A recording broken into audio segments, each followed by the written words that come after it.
Hello, this is One Black British Woman's Voice. Yes, I'm back. And today I'll be talking about why conservatism, or rather being right-wing in general, is not only unnatural, but it's actually a psychopathic mental illness.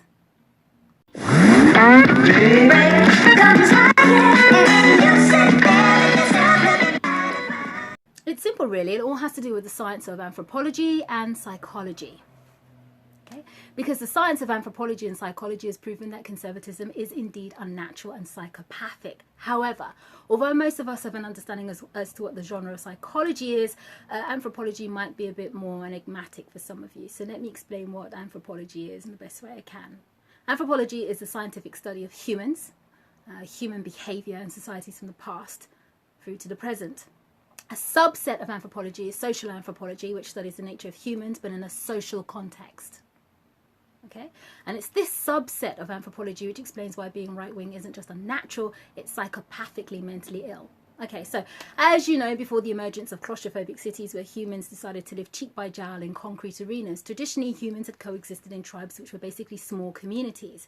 Because unlike animals, we have intense social survival and structural bonds which informs and necessitates a need to dwell with each other. This is why community as a concept is the beating heart of life. And when community is subverted or maligned or undermined, we undermine it at our emotional and survival peril. Still with me? Okay. So, a book on anthropology written by the anthropologist and neuroscientist Robin Dunbar explains how a study of tribes throughout the nations showed a distinct commonality in that they would only ever increase in a maximum size of approximately 1,500 people, and once that critical mass was apexed, the tribe would consensually split off into two smaller groups, separate and part company to grow as a tribe elsewhere. What was even more interesting is that social anthropology showed that being in numbers smaller than 1,500 meant that the citizens of that tribe remained harmonious because people were still able to be accountable to each other. This meant that crime was close to zero, that members of the community or vulnerable members of the community would be nurtured if ill, and that resources were easily and readily shared because there was still a kinship or a familiarity. The huge downside of a tribe that grew bigger than that number was that social cohesion would perniciously decline.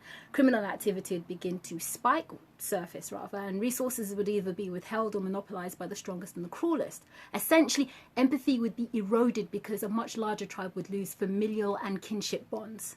Because in short, the citizens of that overly large tribe would degenerate into selfishness and self-serving aggressive individualism. And as the famous right-wing conservative Prime Minister Margaret Thatcher once said, there is no such thing as society, only individuals. And this is why being right-wing is unnatural, because conservatism by its own confession is a manifestation of aggressive individualism, which is polar opposite to the attributes needed for a tribal community to survive and flourish.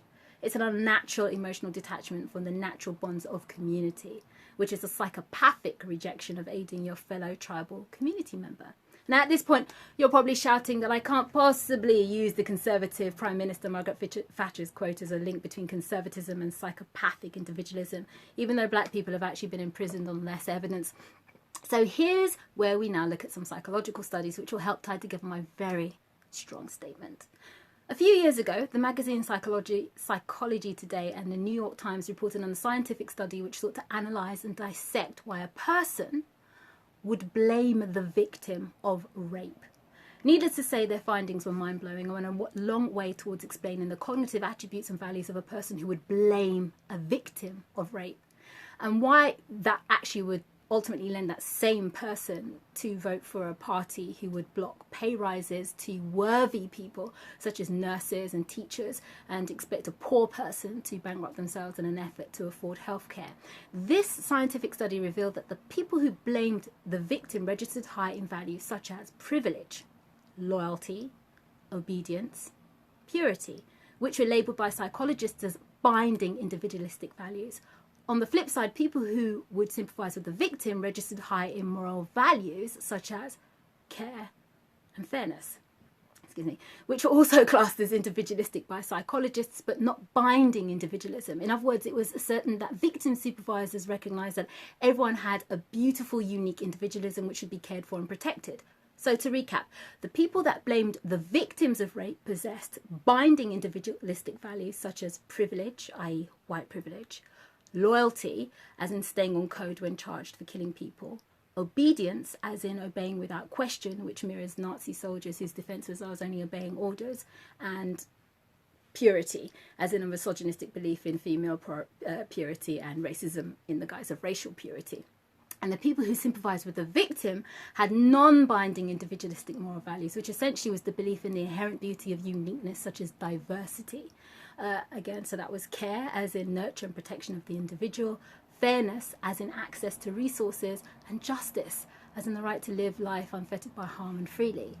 So what has this psychological study got to do with being right-wing? I hear you still bark. Well, it was also discovered that the people that possessed the attributes of someone who would blame the victims of rape, i.e. the binding individualistic attributes akin to the ones that Nazis, murderers and greedy people possess, were the same people who voted for the Republicans or the Conservatives. In short, victim blamers were all politically right-wing. So there you have it. That's the irrefutable scientific explanation as to where there's a link between conservatives being unnatural and also psychopathic. Anyway, this is One Black British Woman's Voice. Leave your comments below, and don't forget to subscribe to my backup channel, which is on the black owned and run website Black Junction TV, because it's black owned and run. I can move my videos over there and they can't ever be removed, or if anything gets removed here, then it'll be over there. One Black British Woman's Voice. I'm out.